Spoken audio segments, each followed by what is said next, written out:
تو آج کل ایران کی طرف سے کافی گرم جوشی دیکھنے میں آ رہی ہے۔ کھلے عام فوجی طاقت کا مظاہرہ، دھمکیاں، اور ایسا لگ رہا ہے جیسے وہ جنگ کے لیے پوری طرح تیار ہیں۔ انہوں نے اپنی جنگی مشین کو از سر نو تیار کر لیا ہے۔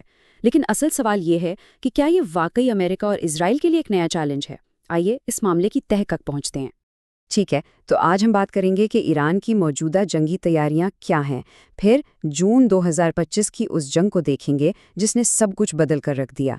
اس کے بعد ہم سمجھیں گے کہ انہوں نے اپنے ہتھیاروں کو کیسے دوبارہ بنایا، سمندر میں ان سے کیا خطرہ ہے، اور ان کا پراکسی نیٹ ورک جسے وہ مزاحمت کا محور کہتے ہیں وہ کیا ہے، اور آخر میں سب سے بڑا سوال، یہ سب کچھ دفاع کے لیے ہے یا پھر کسی حملے کی تیاری؟ تو پہلا حصہ ہے ایک قوم جو جنگی تیاریوں میں مصروف ہے۔ حال ہی میں ایران نے جس طرح اپنی فوجی طاقت کا مظاہرہ کیا ہے، اس نے پورے خطے میں آپ کہہ سکتے ہیں کہ ایک کشیدگی کی لہر دوڑا دی ہے۔ یہ جو مناظر تہران کی سڑکوں کے ہیں، یہ بسیج پیرا ملٹری فورس ہے۔ اب یہ کوئی عام فوج نہیں، یہ عام شہریوں پر مشتمل ایک بہت بڑی فورس ہے، اور جب یہ فورس اس طرح متحرک ہوتی ہے نا، تو یہ کوئی معمولی پریڈ نہیں ہوتی، یہ ایک صاف اشارہ ہے کہ ایران ایک بڑے زمینی تصادم کے لیے خود کو تیار کر رہا ہے۔ اور بات صرف دکھاوے تک محدود نہیں۔ ایران کے آرمی چیف میجر جنرل امیر حاتمی کی طرف سے ایک بہت ہی سخت اور واضح دھمکی بھی سامنے آئی ہے۔ وہ کہتے ہیں خلیج فارس میں ایران کی اجازت کے بغیر کوئی حرکت ممکن نہیں اور غیر ملکی افواج کو خلیج سے نکلنا ہوگا۔ یہ الفاظ بتاتے ہیں کہ صورتحال کتنی سنگین ہے۔ اچھا، اب ذرا پیچھے چلتے ہیں اور اس وجہ کو سمجھتے ہیں جو ایران کے موجودہ رویے کے پیچھے ہے، اور وہ وجہ ہے جون 2025 کی وہ مختصر مگر شدید جنگ جو اس نے اسرائیل اور امریکہ کے ساتھ لڑی۔ تو جون 2025 کی وہ 12 روزہ جنگ بہت تیز اور تباہ کن تھی۔ سب کچھ 13 جون کو شروع ہوا جب ایران نے اسرائیل پر 550 سے زیادہ بیلسٹک میزائل داغے۔ پھر 22 جون کو امریکہ نے اپنے B-2 بامبر طیاروں سے ایرانی جوہری تنصیبات کو نشانہ بنایا۔ ایران نے بھی فوراً جواب دیا اور قطر میں ایک امریکی اڈے پر حملہ کر دیا، اور پھر 24 جون کو ایک بہت ہی نازک جنگ بندی پر یہ سب کچھ ختم ہوا۔ اس جنگ نے ایران کو ایک بہت کڑوا سچ سکھایا۔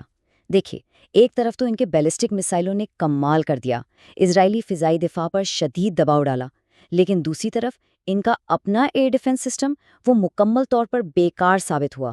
وہ امریکی اور اسرائیلی فضائی حملوں کو روکنے میں بری طرح ناکام رہا، اور یہی وہ سبق تھا جس نے ایران کی پوری آنے والی حکمت عملی کی بنیاد رکھی۔ تو ایران نے ان اسباق سے کیا سیکھا؟ انہوں نے فوراً اپنے ہتھیاروں کے ذخیرے کو دوبارہ بنانا شروع کر دیا، لیکن اس بار ایک نئے عزم کے ساتھ، پہلے سے بڑا، پہلے سے بہتر اور کہیں زیادہ ٹھیک نشانے والا۔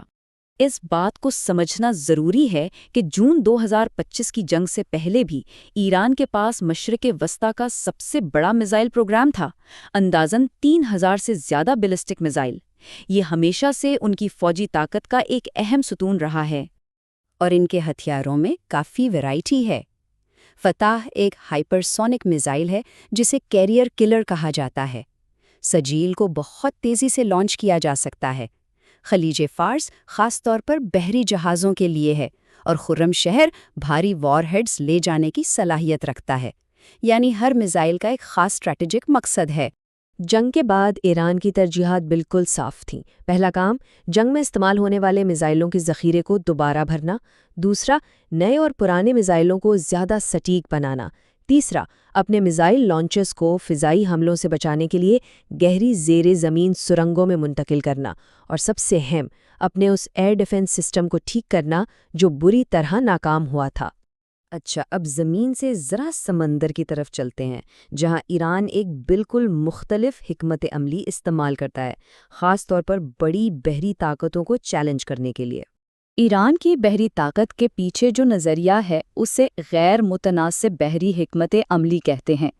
اس کا سیدھا سا مطلب یہ ہے کہ ایک کمزور بحری قوت ایک بہت بڑی اور جدید بحریہ کا مقابلہ کرنے کے لیے غیر روایتی طریقے استعمال کرتی ہے، جیسے کہ چھوٹی تیز رفتار کشتیوں کے جھنڈ، بارودی سرنگیں اور اینٹی شپ میزائل، تاکہ اہم سمندری راستوں کو بند کیا جا سکے۔ اور یہ صرف کوئی کتابی بات نہیں ہے۔ ایران نے حال ہی میں آبنائے ہرمز میں سینکڑوں تیز رفتار کشتیاں اور شہید باکری نامی ڈرون کیریئر تعینات کیے ہیں، اور وہ بھی امریکی بحریہ کے USS Abraham Lincoln carrier group کے بالکل قریب، تو یہ امریکی بحریہ کے لیے ایک کھلا چیلنج ہے۔ اب آتے ہیں ایران کے ایک اور اہم ہتھیار پر جو اس کی سرحدوں سے بہت دور تک پھیلا ہوا ہے۔ یہ ہے مشرق وسطیٰ میں اس کے اتحادی عسکریت پسند گروہوں کا ایک پورا نیٹ ورک۔ ایران کا اثر صرف اس کے سرحدوں تک محدود نہیں ہے۔ عراق میں اس کی حامی ملیشیا سے لے کر یمن میں ہوتی افواج تک، جو تجارتی جہازوں کو بھی نشانہ بناتے ہیں، یہ پراکسی نیٹ ورک ایران کو پورے خطے میں اپنا اثر و رسوخ استعمال کرنے کی زبردست صلاحیت دیتا ہے۔ اور یہ گروہ ایران کے لیے ایک اسٹریٹجک اثاثہ ہیں۔ لبنان میں حزب اللہ کہتی ہے کہ ایران پر کسی بھی امریکی حملے سے پورے خطے میں جنگ بھڑک اٹھے گی۔ عراقی ملیشیا امریکی قبضے کے خلاف کارروائی کا عزم رکھتی ہیں، اور یمن میں ہوتی بحرۂ احر میں امریکی مفادات کو دھمکاتے رہتے ہیں۔ مطلب یہ کہ کسی بھی جنگ کی صورت میں یہ سب مل کر کئی محاذ کھول سکتے ہیں۔ تو اب ان تمام باتوں کو جوڑ کر دیکھتے ہیں اور اس آخری اور سب سے اہم سوال کا جواب تلاش کرنے کی کوشش کرتے ہیں کہ ایران کی اس فوجی تیاری کے پیچھے اصل مقصد کیا ہے۔ ایران کا جو سرکاری موقف ہے وہ بہت سوچا سمجھا ہے۔ فروری 2026 میں ایک ایرانی اہلکار نے کہا، ہم بالکل بھی جنگ نہیں چاہتے، لیکن ہم ہر آپشن کے لیے تیار ہیں۔ یعنی یہ بیک وقت امن کا پیغام بھی ہے اور جنگ کے لیے تیار رہنے کا اعلان بھی۔ تو یہ سب کچھ ہمیں ایک بنیادی سوال پر لا کھڑا کرتا ہے۔ کیا ایران کا مقصد ایک ایسی فوج بنانا ہے جو اتنی مضبوط ہو کہ جنگ کی نوبت ہی نہ آئے، یا پھر ایک ایسی فوج جو اگلی جنگ جیتنے کی صلاحیت رکھتی ہو؟ یہی وہ سوال ہے جس کا جواب اس وقت ہر کوئی جاننا چاہتا ہے۔ اور آخر میں بس اتنا ہی کہ مشرق وسطیٰ میں ایک ڈھال اور ایک تلوار کے درمیان فرق اکثر نیت سے طے ہوتا ہے، اور اس وقت ایران کی اصل نیت کیا ہے، یہی سب سے بڑا معاملہ ہے۔